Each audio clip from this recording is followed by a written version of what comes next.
But I want to ask you about the police response, the Secret Service agents who were there on the day. We know a number of them have been recently suspended.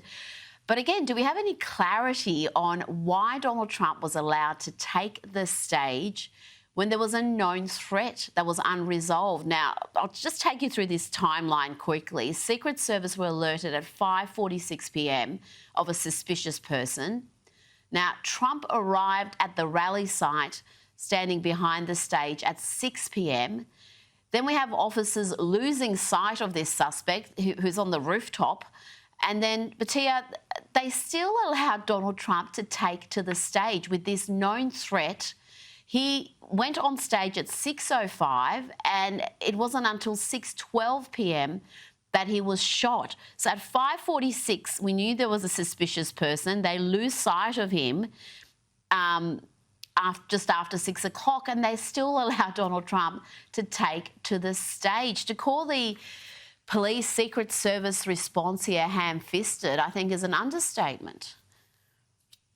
It certainly seems that way, although I'm going to take a page out of the president's playbook. Every time he has been asked this very good question, he has sort of refused to slag off on them and has said, you know, it's a very hard job and all of my team was good and I admire them and I admire law enforcement. I admire the Secret Service. He has never allowed himself to publicly criticize what happened on that day. So I'm going to follow in his lead and simply admire the heroism. Although I think these are all very legitimate questions that I hope one day are answered.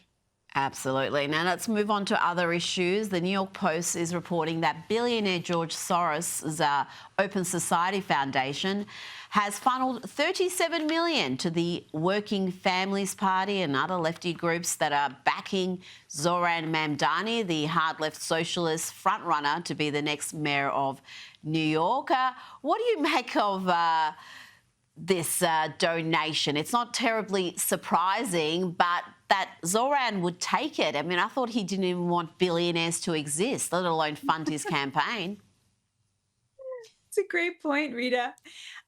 It explains a lot about why a party that calls itself the Working Families Party has so much more in common with the over-credentialed college elites with their trust fund socialism and their sort of Nepo baby economics, you know, than it does with what actual working class Americans, working class New Yorkers, Black New Yorkers, and Hispanic New Yorkers actually want. Excuse me. You have this sort of cultural divide in which working class people want good jobs that pay well, and the elites want a surf cast of illegals to do all the work and themselves to get free things like, you know, free rent and free groceries and free buses and so forth so that they could stay at home and make podcasts.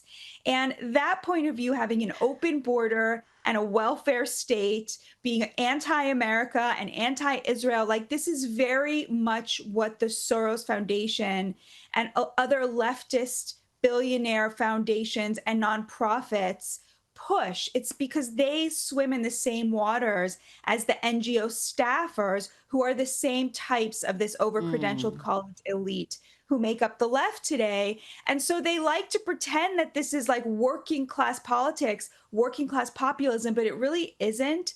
It's this sort of trust fund socialism, and it's very much at odds with what working people actually want. But I saw that Soros donation. I thought, oh, that makes a lot more sense now. Now, what do you make of those who condemn criticism of Soros as anti-Semitic? I think it's one of the more absurd claims we hear, but it's nevertheless popular among some in the media and in academia. Oh, I think it's ridiculous.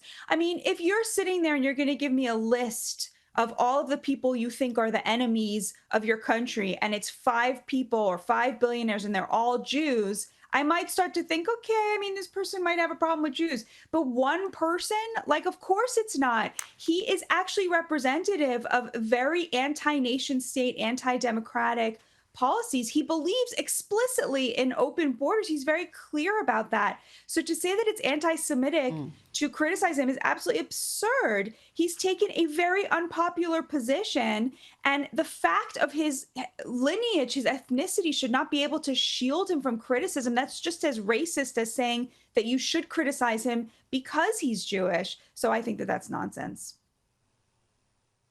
Absolutely. Before you go, the Epstein saga, Jeffrey Epstein, is one that's not going to go away. I think this is the Trump administration's first big mistake in this second term. I want to play you a clip of former Trump lawyer Alan Dershowitz saying he knows there's a list. I know for a fact documents are being suppressed, and they're being suppressed to protect individuals. I know the names of the individuals. I know why they're being suppressed.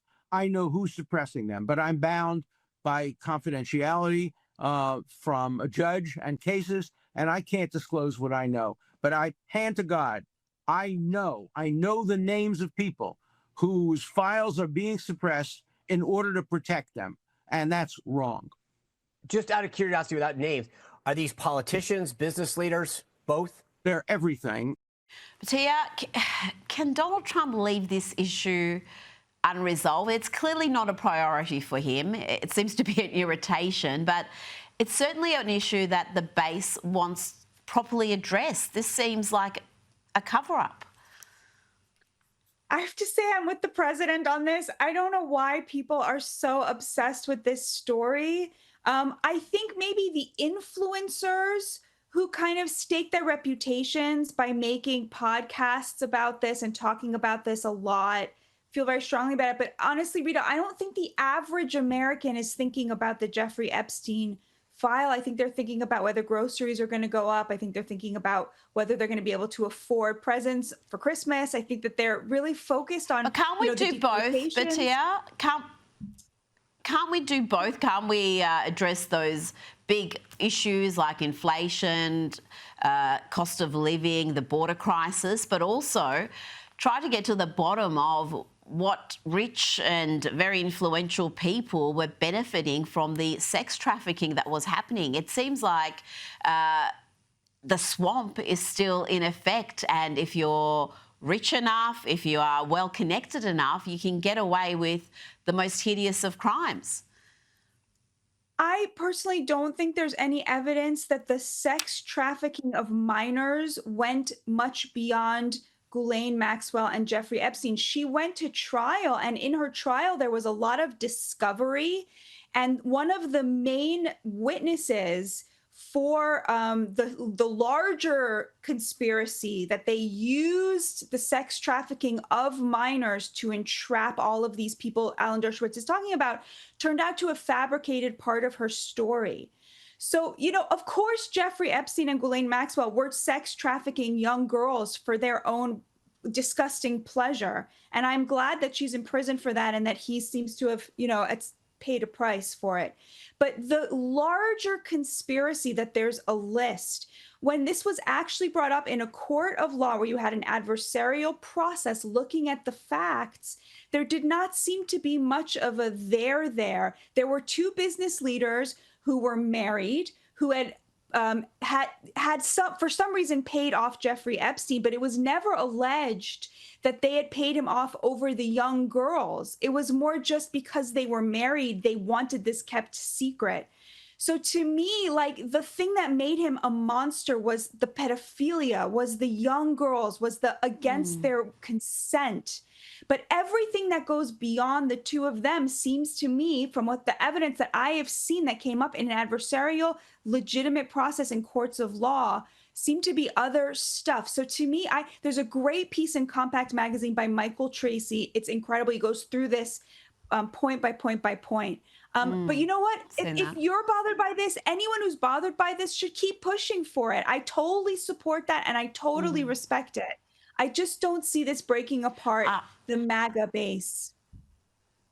No, I agree with you 100% that this is not going to fracture Donald Trump's support. There are people who are upset about it, but I don't think they're going to suddenly become Democrats or stop supporting the MAGA ideals. But I just think there's so many unanswered questions just about Jeffrey Epstein himself, his influence, how he came to accumulate the enormous wealth he did.